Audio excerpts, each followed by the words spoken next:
Isang mapagpalang araw sa mga taong nandito ngayon sa Taguig. Kami ay nandito ngayon upang kami ay magbahagi ng salita ng Diyos. Naway ay buksan natin ang ating mga puso, isipan upang matanggap natin ang salita ng Diyos. Tayo ay manalangin muna. Yeshua Mashiach Jesus Christ. Maraming salamat, Panginoon, sa araw na to. Panginoon, nakarating kami dito sa Taguig City upang kami ay magbahagi ng salita mo. Naway lahat makikinig ngayon ay buksan ng kanilang mga puso at isipan upang tanggapin ang salita ng Diyos. Itong aming panalangin sa iyong matamis yung pangalan ng Yeshua, HaMashiach Jesus Christ, to God be the glory. Amen. Mga kapatid, kami ay galing pa ng Taytay Rizal. Kami ay mga End Time Evangelist TV at ang aming Facebook page ay Bruwak. Kami ay may YouTube channel, Yahweh Ministry 101 at Yahweh Ministry 102. Kaya kung may panahon kayong mga kapatid, ito ay silipin nyo lamang sa YouTube channel upang ito ay inyong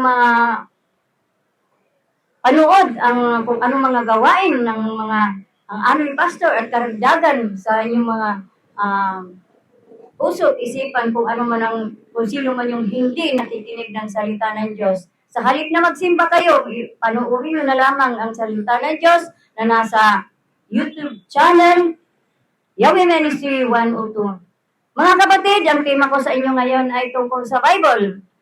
Bakit nga ba tayo ay magbabasa ng Bible, mga kapatid? Ito ay salita ng Diyos, ang Diyos na buhay, mga kapatid. Ito ay tayo ay ginagabayan ng Bible. Pinapatubayan tayo sa tamang landas. Kaya mga kapatid, kung sino man ang mga Bible dyan sa inyong mga bahay, huwag na natin patulugin yan. Ating gamitin yan dahil ang Bible ay salita ng Diyos. Ito ay buhay.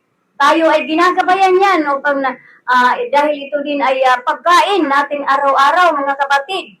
Kailangan natin pakainin ang ating mga kaluluwa para sa ating kaligtasan. Kung ang ating katawan na pisikal ay ating pinakakain, ano pa kaya yung ating kaluluwa na ito ay pag tayo ay namatay, haharap sa paghuhukom ng ating Panginoon.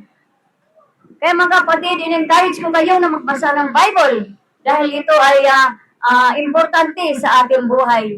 Para sa ating kaligtasan, mga kapatid, upang tayo ay makarating sa buhay na walang hanggan. Babasahin natin sa Efeso 6:7. Maglingkod kayo ng masaya ang kalooban na parang sa Panginoon kayo maglilingkod at hindi sa tao sapagkat alam ninyong gagantimpalaan ng Panginoon ang bawat isa. Mga kapatid, tandaan nyo yan na dapat natin basahin ang Bible dahil ito ay ating gabay sa ating buhay upang ituwid ang ating mga maling landas, ang ating mga gawing likong-likong na mga uugali. Babasahin lamang natin ang Bible. Tayo ay ganyang gagabayan, papatubayan. Kaya kung sino ang mga Bible diyan sa pamahay ninyo, huwag niyong ito iimbat at ito ay kakainin lamang ng anay. Ito ay inyong basahin upang tayo maligtas at ito ay salita ng Diyos upang ating mga gawain, mga sanlibutan na gawain at tayo ay mabigyan ng gabay na hindi tayo mahuhulog sa dagat-dagatang apoy dahil tandaan niyo yan mga kapatid, ang dagat-dagatang apoy ay napakainit. Tayo ay habang buhay doon mananapili pag hindi tayo magsisi at magbabasa ng Bible. Yung mapasok lamang tayo, mga kapatid, ito ay napakainit na. Ayun pa kaya, yung mapupunta tayo sa dagat-dagatang apoy, mga kapatid. Kaya, ito ay ating babasahin dahil ito ay ating sandata sa ating buhay. Ito ay mas mahalaga sa ating buhay.